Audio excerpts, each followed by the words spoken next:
बड़े बड़े थनों का करोगी क्या? माँ बाबा आप चिंता न करें, आप अपनी भेड़ों को संभालिए, मैं अपनी छाया को देख लूंगी। मधु छाया के लिए बाहर दूसरी तरफ रहने के लिए एक छोटी सी जगह बनाती है और उसे खाने के लिए चारा और पानी देती है।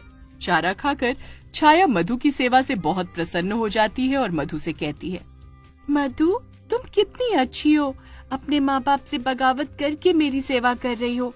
अब मैं चाहती हूँ कि तुम अंदर से जाकर बर्तन ले आओ और मेरा दूध निकालो। छाया, क्या तुम दूध देती हो? हाँ मधु, मैं बहुत सारा दूध देती हूँ। मधु दूध निकालने के लिए अंदर से जाकर एक छोटा सा बर्तन लेकर आती है, लेकिन छाया उसे कहती है कि उसका दूध इतने छोटे से बर्तन में नहीं आएगा। फिर मधु जाकर दूध के लिए एक बड़ा सा बर्तन लेकर आती है।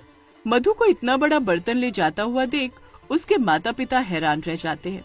जब मधु छाया का दूध निकालने लगती है तो वो इतना बड़ा बर्तन 1 मिनट में भर जाता है। छाया मधु से और बर्तन लाने के लिए कहती है। मधु और बर्तन लेकर आती है और वो बर्तन भी दूध से मिनटों में भर जाता है। धीरे धीरे करके घर के सारे बर्तन छाया के दूध से भर जाते हैं। ये सब देखकर मधु के माता पिता हैरान रह जाते हैं और आकर छाया से हाथ जोड़कर माफी मांगते हैं।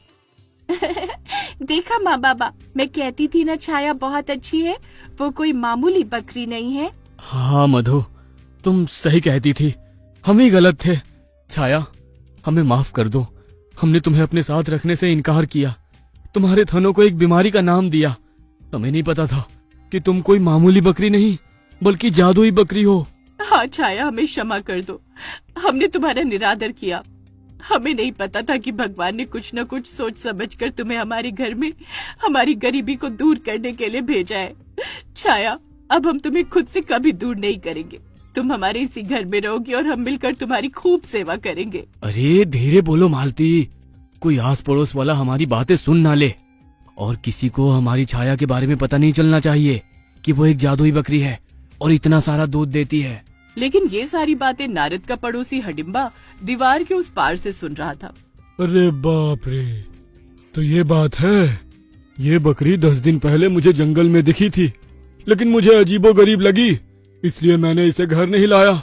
इस बकरी पर तो पहला हक मेरा है। इतना दूध देने वाली बकरी नारद मैं तुम्हारे घर में कैसे रहने दे सकता हूँ?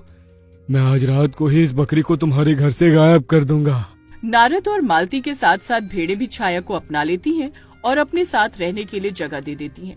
वहीं रात को जब नारद, मालती और मधु सो जाते हैं तो दीवार से कूदकर हडिम्बा छाया को चुराने के लिए आता है।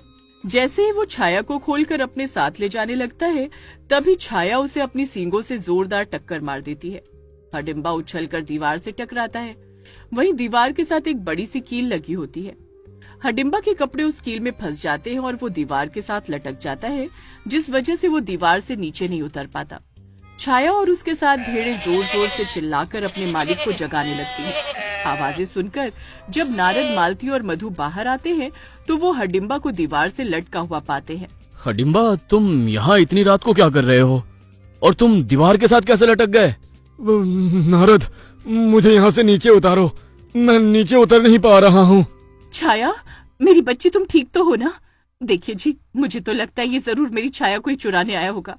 छाया, तुम ठीक हो ना? नारद सारे गांव वालों को इकट्ठा करता है और हडिम्बा को सब मिलकर बहुत पीटते हैं। पूछने पर हडिम्बा सबको सच सच बता देता है कि वो छाया की चोरी करने आया था, जिस वजह से चोरी करने के जुर्म में गाँव वाले उसे और मारते हैं। अच्छा सबक सिखाकर उसकी पहली और आखिरी गलती समझकर उसे माफ कर देते हैं। इस तरह से छाया के कभी न खत्म होने वाले दूध को बेच बेच कर नारद अब गांव में सबसे अमीर बन चुका था। उसका घर भी किसी